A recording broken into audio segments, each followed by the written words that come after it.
இன்றே டவுன்லோட் செய்து உங்கள் ஃபேவரட் ஷோக்களை என்ஜாய் பண்ணுங்க.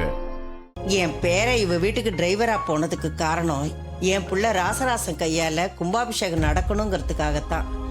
அவன் இவளை கல்யாணம் பண்ணிக்கிட்டு ஊரை விட்டு போனதுனால கடந்த 25 வருஷமா இந்த ஊர்ல கோவில் கும்பாபிஷேகமே நடக்காம போயிடுச்சு.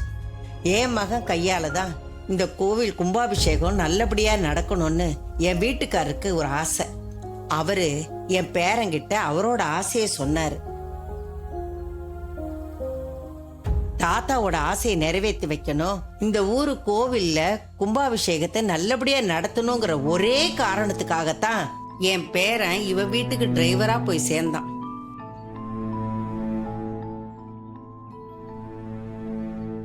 அது மட்டும் இல்லைங்கய்யா, இத்தனை வருஷமா பிரிஞ்சு கிடக்குற எங்க 2 குடும்பமும் ஒண்ணு சேரணுங்கிறதுக்காகத்தான் அதை செஞ்சான்.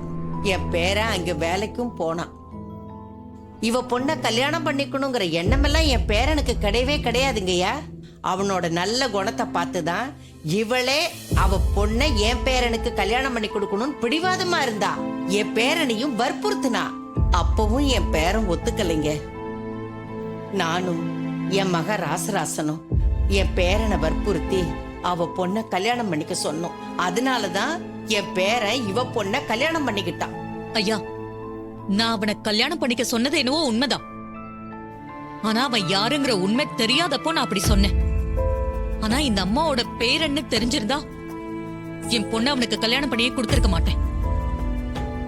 சரிம்மா, நடந்தது நடந்து போச்சு. இப்ப எதுக்கு பஞ்சாயத்தை கூட்டி இருக்கீங்க, அத சொல்லுங்க.